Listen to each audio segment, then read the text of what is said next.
मैं स्पष्ट कर देता हूं कि पाकिस्तान में एक भी आतंकी शिविर नहीं है। पाकिस्तान खुद आतंकवाद का पीड़ित है। हम अपने पश्चिमी भाग में बॉर्डर पर आतंकवादियों से ही लड़ रहे हैं। हमने आतंकवाद के खिलाफ इस लड़ाई में 90,000 लोगों को खोया है। वहीं इसी साल जब जाफर एक्सप्रेस हाईजैक हुआ था तो भारत ने इसकी निंदा तक नहीं की थी। भारत खुद ऑस्ट्रेलिया, अमेरिका और कनाडा में सिखों को मरवाकर आतंकवाद को बढ़ावा दे रहा है। हमारे देश में कुलभूषण जाधव नाम का एक जासूस तक रख रखा था। स्काई न्यूज़ को दिए गए एक इंटरव्यू में यह बात पाकिस्तान के सूचना मंत्री अताउल्लाह तरार ने कही, मगर स्काई न्यूज़ की पत्रकार याल्दा हकीम ने जिस तरह से पलटवार किया, उसके बाद से वो लगातार सोशल मीडिया पर छाई हुई हैं। याल्दा ने पाकिस्तान को कबूल करवाया कि उसका इतिहास आतंकी संगठनों को फंड करना, उन्हें समर्थन देना और अपने ज़रूरत के हिसाब से इस्तेमाल करने का रहा है। तो आज बात याल्दा हकीम की। नमस्कार, मेरा नाम है ऋषिकेश और आप देख रहे हैं खबर गांव। पहले इस इंटरव्यू की बची कहानी को निपटा लेते हैं। भारत द्वारा आतंकियों के 9 ठिकानों पर एयर स्ट्राइक के बाद पाकिस्तान के सूचना मंत्री अताउल्लाह तरार ने याल्दा को एक इंटरव्यू दिया। जब उन्होंने कहा कि पाकिस्तान में एक भी आतंकी शिविर नहीं है, तो याल्दा ने सूचना मंत्री को रोकते हुए कहा, एक सप्ताह पहले मेरे ही कार्यक्रम में आपके देश के रक्षा मंत्री ख्वाजा आसिफ ने स्वीकार किया था कि दशकों से पाकिस्तान में ये पॉलिसी है कि वो आतंकवादियों को फंड, समर्थन और उनका इस्तेमाल भी करते हैं।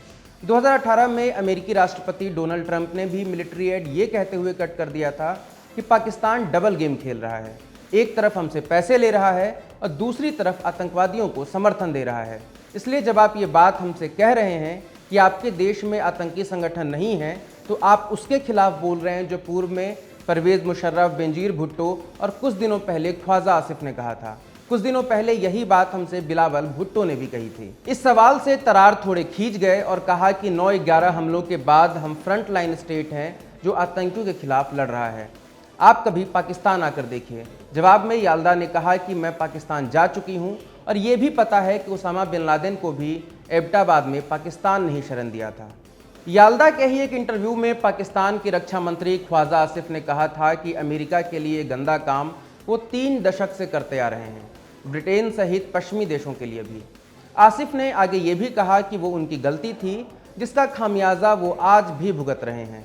याल्दा के इन 2 इंटरव्यूज़ ने पाकिस्तान के पूरे प्रोपेगेंडा पर पानी फेर दिया कि भारत ने हमला किसी आतंकी शिविर पर नहीं बल्कि सिविलियंस पर किया है। याल्दा हकीम अफगानी मूल की ऑस्ट्रेलियाई नागरिक हैं। याल्दा खुद एक वॉर विक्टिम है। 26 जून 1983 को काबुल में जन्मी याल्दा हकीम जब सिर्फ 6 महीने की थी, तभी सोवियत अफगान वॉर के दौरान उनके परिवार को देश छोड़कर भागना पड़ा था। Soviet Afghan war Soviet union और अफगान आर्मी के खिलाफ Islamic militant group Afghan Mujahideen की एक लड़ाई थी।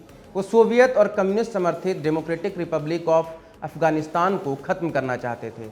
इस वॉर में अफगान मुजाहिदीन को पाकिस्तान और अमेरिका सहित पश्चिमी देशों का भी समर्थन और फंडिंग मिला था, जिसके बारे में ख्वाजा आसिफ ने याल्दा को इंटरव्यू में कहा कि वो ये गंदा काम अमेरिका और पश्चिमी देशों के लिए 3 दशक से करते आ रहे हैं।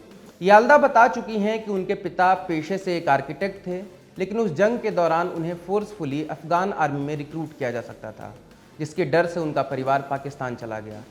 पाकिस्तान के एक कैंप में वो अगले 3 साल रिफ्यूजी की तरह रहीं। 1986 में उनका परिवार ऑस्ट्रेलिया के सिडनी शहर में शिफ्ट हो गया, जब याल्दा के पिता के एक आर्किटेक्ट दोस्त और उनकी जर्नलिस्ट वाइफ ने उन्हें वहां आकर बसने का न्योता दिया। इसके बाद याल्दा के अंदर भी पत्रकारिता का जुनून सवार होने लगा। सिडनी के मैकले कॉलेज से पत्रकारिता की पढ़ाई पूरी करने के बाद वो ऑस्ट्रेलियाई चैनल डेटलाइन से जुड़ी। डेटलाइन में रिपोर्टर बनने के बाद याल्दा अपनी पहली रिपोर्ट करने के लिए काबुल गईं, जहां उनका जन्म हुआ था। इसके बाद डेटलाइन में अलग अलग देशों के लिए रिपोर्टिंग करने के बाद याल्दा 2012 में BBC वर्ल्ड से जुड़ी। पत्रकारिता के अलावा याल्दा समाज सेवा के कार्य से भी जुड़ी हैं। याल्दा हकीम फाउंडेशन नाम से वो अपना एक NGO भी चलाती हैं जो अफगानिस्तान की महिलाओं की शिक्षा और अन्य तरह के विकास के लिए काम करता है। तो ये थी पत्रकार याल्दा हकीम की कहानी। अगर आपको ये वीडियो पसंद आया हो तो लाइक और शेयर ज़रूर करें और सब्सक्राइब करें हमारा चैनल खबर गाँव। नमस्कार।